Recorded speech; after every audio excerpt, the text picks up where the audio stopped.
चतुर शेर। एक बार की बात है, जंगल में एक शेर रहता था। वह जंगल का राजा था और सभी जानवर उसका सम्मान किया करते थे। शेर राजा के सिम्बा और मोगली ये दो बच्चे थे। शेर राजा बहुत बूढ़ा हो गया था। एक दिन वो अपने चट्टान पर बैठकर सोच रहा था। मैं अब बहुत बूढ़ा हो गया हूँ। मैं जानवरों की देखभाल नहीं कर सकता हूँ और ना ही उनका पीछा कर सकता हूँ। मैं जंगल की रक्षा नहीं कर सकता। अब मुझे जंगल के लिए एक और राजा चुनना होगा। मैं इसके बारे में सोचूंगा। तब शेर ने एक योजना सोची। एक दिन सुबह वह गुहा के अंदर बैठा था और उसने अपने बच्चों को बुलाया, सिम्बा और मोगली को। मेरे बच्चों, मैं अब बहुत बूढ़ा हो गया हूँ।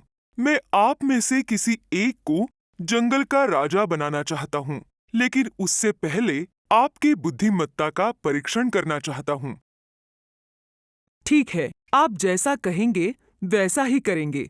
बताइए, हमें क्या करना है? हाँ पिताजी, बताइए हमें क्या करना चाहिए? तब शेर ने उनसे परीक्षण के बारे में कहा। शेर राजा ने कहा, सिम्बा और मोगली, आप दोनों जंगल की विरुद्ध दिशा में जाओ। हर जगह पर खोज कर अपनी इच्छा के अनुसार कुछ ले आओ। उसमें जो सफल होगा वही इस जंगल का राजा बनेगा। अब आप जा सकते हैं। आपको शाम तक वापस आना होगा। अपने पिता की बात सुनकर सिम्बा और मोगली दोनों जंगल में चले गए। वे कई स्थानों पर गए और कई चीजों की खोज की, कई जानवरों से पूछा। शाम तक वे दोनों वापस लौट आए। सिम्बा घास का ढेर ले आया और गुहा में डाला, लेकिन गुहा नहीं भरी। वह नाराज हो गया।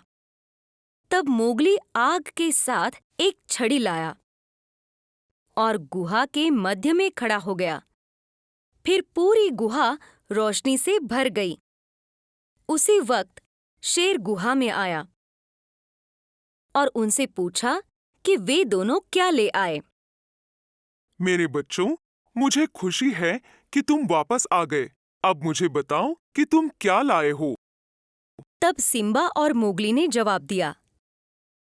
सिम्बा ने कहा, पिताजी, मैं गुहा भरने के लिए बहुत सारी घास लाया हूँ। लेकिन मैं इस घास से पूरी गुहा नहीं भर सकता हूँ। मुझे दूसरी घास की जरूरत है। मोगली ने कहा, पिताजी, मैंने ये आग की छड़ी लाई है। हाँ, अब हमारी गुहा पूरी तरह रोशनी से भर गई है। मोगली पर शेर बहुत खुश हो गया। उसने सोचा कि मोगली अपनी बुद्धिमत्ता के साथ जंगल पर राज करेगा। दूसरे दिन उसने सभी जानवरों को जंगल में बुलाया और मोगली अपने जंगल का अगला राजा होगा ये घोषणा की। मोगली अपनी बुद्धिमत्ता से जानवरों की रक्षा करता रहा और सिम्बा उसे मदद करता रहा। बच्चों, क्या आपको ये कहानी पसंद आई? देखो, मोगली ने कैसे चतुराई से सोचा और राजा बन गया। कहानी का नैतिक ये है कि सौभाग्य उन लोगों का पक्षधर है जो बुद्धिमान है और चतुराई से कार्य करते हैं। कहानी पर अपनी राय हमें बताएं। टिप्पणियों में अपनी बहुमूल्य प्रतिक्रिया लिखें। एक घने जंगल में एक शेर रहता था। उसे जंगल का राजा होने का घमंड था। वो हमेशा बाकी सभी जानवरों को हीन समझता था। जंगल से गुजरते समय जब भी कोई जानवर उसके सामने आता था, वह उसके साथ बड़े रूखे से पेश आता था। शेर को अपनी ताकत का बड़ा घमंड था। जंगल के सभी जानवरों को शेर हमेशा डराया करता था। जब भी कोई जानवर उससे बात करने की कोशिश करता, वह उसे धुतकार देता। सभी जानवर शेर से बहुत डरते थे। एक रात जोरदार तूफान आया। तूफान की वजह से जंगल में काफी उथल-पुथल हो गई। दूसरे दिन सुबह शेर जंगल में शिकार की तलाश में घूम रहा था। कई जगह गीला होने की वजह से जमीन में फिसलन हो रही थी। शिकार के पीछे भागते भागते शेर का पांव फिसल गया और वो सीधा जाके एक बड़े से गड्ढे में गिर गया। उसने हर तरह की कोशिश की, पर वो बाहर ही न आ सका। परेशान होकर वो जोर जोर से दहाड़ने लगा। उसकी आवाज सुनकर जंगल के बाकी प्राणी वहां जमा हो गए। शेर की हालत देखकर सभी उसका मजाक उड़ाने लगे। क्यों, तुम्हें तो अपनी ताकत का बड़ा घमंड है ना? अब उसी ताकत का इस्तेमाल करो और बाहर आ जाओ। शेर को देखकर बंदर बोला। उसकी बात सुनकर शेर को और गुस्सा आया और वो जोर जोर दहाड़ते हुए पंजा मारने लगा। तभी वहां हाथी आ गया।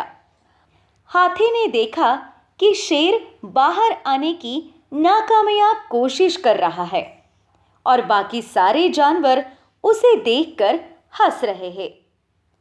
हाथी ने सबको समझाते हुए बोला, ऐसे दूसरों की परेशानी में हंसना अच्छी बात नहीं है। हाथी की बात सुनकर सब चुप हो गए। तब हाथी ने वहां नजदीक ही पड़ी हुई पेड़ की एक बड़ी शाखा को अपनी सूंड से उठाया। हाथी ने उस शाखा का एक हिस्सा उस गड्ढे में डाल दिया और शेर को उस पर से चढ़कर ऊपर आने को कहा।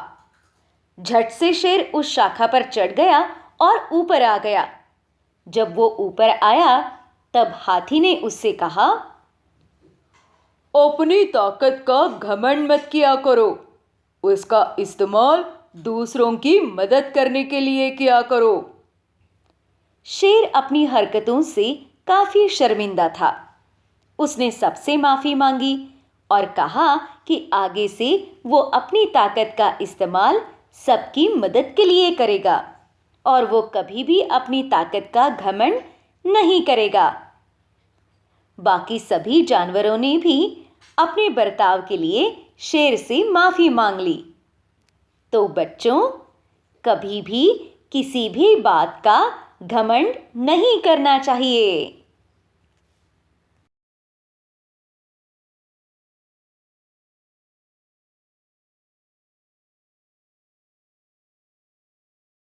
हाय बच्चों, आज हम सच्ची दोस्ती के बारे में एक कहानी सुनेंगे। एक बार जंगल में एक हिरण और एक लोमड़ी रहती थी।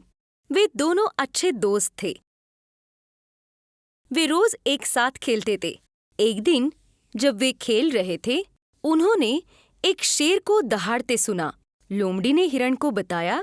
हिरण, तुमने शेर को दहाड़ते सुना? हिरण ने कहा, हाँ लोमड़ी, मैंने भी शेर को दहाड़ते सुना है। अगर शेर हमें देख लेगा तो वो हमें खा जाएगा। चलो कहीं छिप जाते हैं। फिर वे दोनों भागने लगे। अचानक हिरण नीचे गिर गया और उसका पैर टूट गया। वह रोने लगा। उसने लोमड़ी से मदद मांगी। हिरण ने कहा, लोमड़ी, मेरी मदद करो, मैं गिर गया हूँ और मेरा पैर टूट गया है। मुझे चलने में मदद करो। तब लोमड़ी ने जवाब दिया, नहीं, मैं तुम्हारी मदद नहीं कर सकती। अगर शेर आ गया तो वो हम दोनों को खा जाएगा। ये कहते हुए लोमड़ी वहां से भाग गई। हिरण को पता नहीं था कि उसे क्या करना है और डर के मारे वो और रोने लगा। तभी अचानक शेर वहां आ गया। उसने हिरण को देखा। शेर समझ गया कि हिरण का पैर टूट गया है। शेर ने उसके साथ बात की। शेर ने कहा, छोटी हिरण, चिंता मत करो, मैं तुम्हें कोई नुकसान नहीं पहुंचाऊंगा। मैं केवल तभी मारूंगा जब मैं भूखा रहूंगा, लेकिन अभी मुझे भूख नहीं है, डरो मत। ऐसा कहकर शेर वहां से चला गया। हिरण ने राहत की सांस ली। वह धीरे धीरे खड़ा हुआ और चलने लगा। फिर उसने किसी को मदद के लिए चिल्लाते हुए सुना। ये कौन है जो वहाँ चिल्ला रहा है? लगता है कोई मुसीबत में है। मैं जाकर देखता हूँ। हिरण ने देखा कि गड्ढे में लोमड़ी फंस गई है और वो बाहर आने की कोशिश कर रही है। हिरण ने उसे पूछा, ओ लोमड़ी, तुम्हें क्या हुआ? तुम इस गड्ढे में कैसे गई?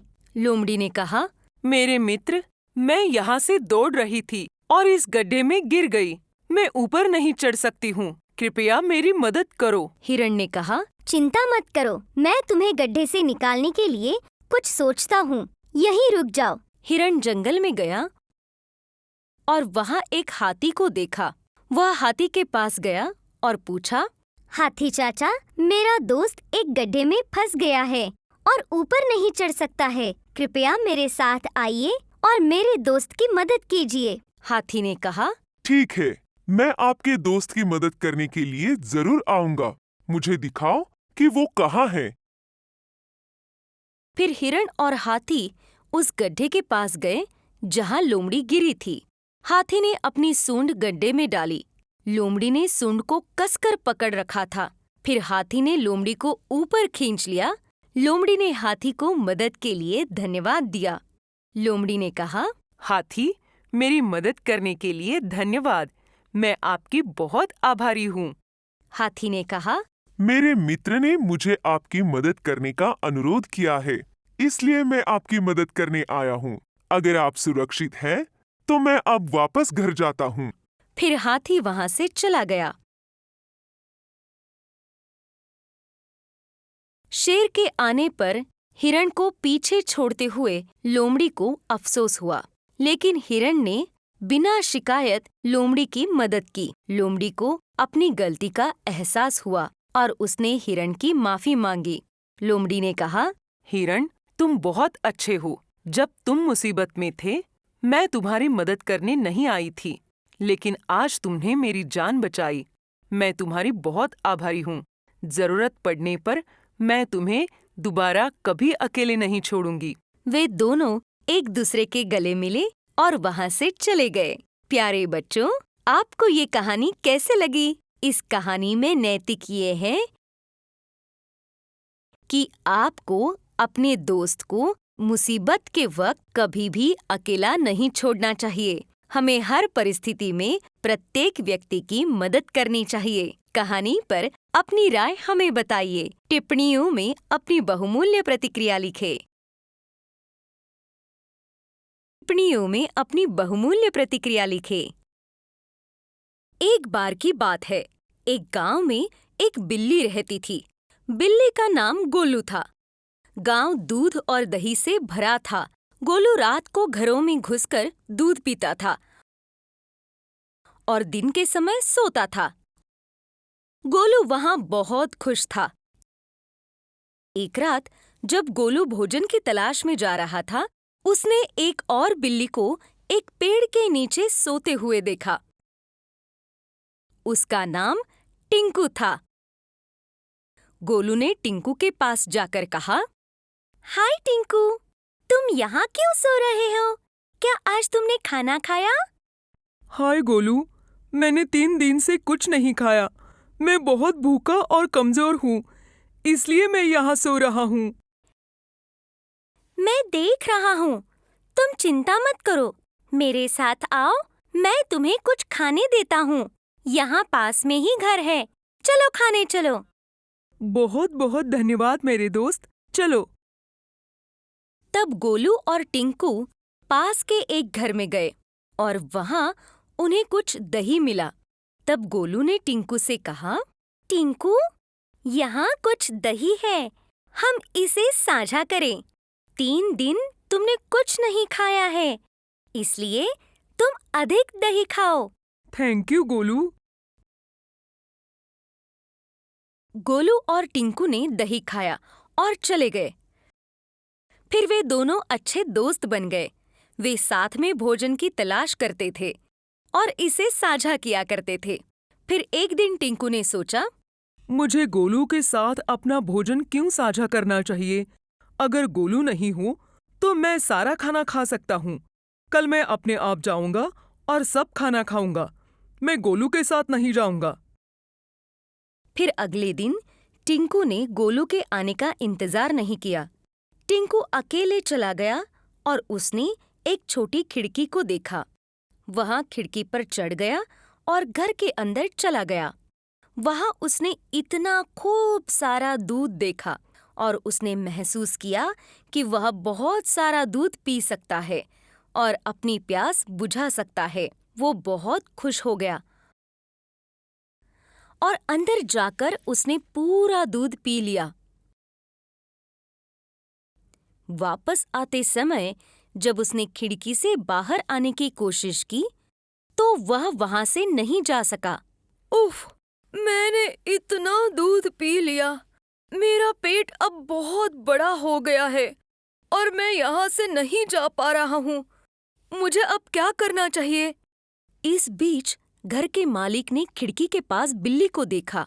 फिर उसने सोचा, ये वही बिल्ली है जो मेरे घर में हर दिन दूध पी रही है। मुझे इसे सजा देनी चाहिए ताकि फिर से यहाँ नहीं आए। तब घर के मालिक ने गर्म पानी की एक बाल्टी ली और बिल्ली पर पानी डाल दिया। बिल्ली चिल्ला उठी और दर्द में रोने लगी और वहां से भाग गई।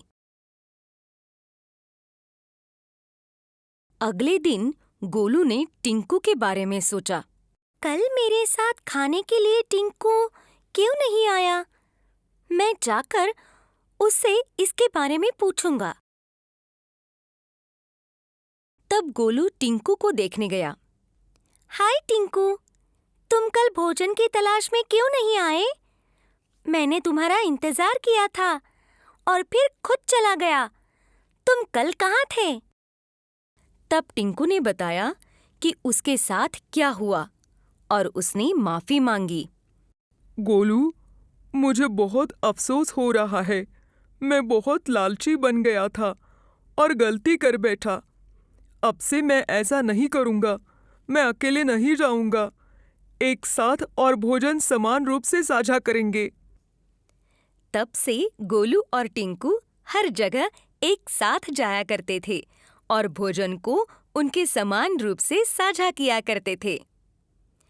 कहानी यही खत्म होती है। क्या आपको कहानी पसंद आई?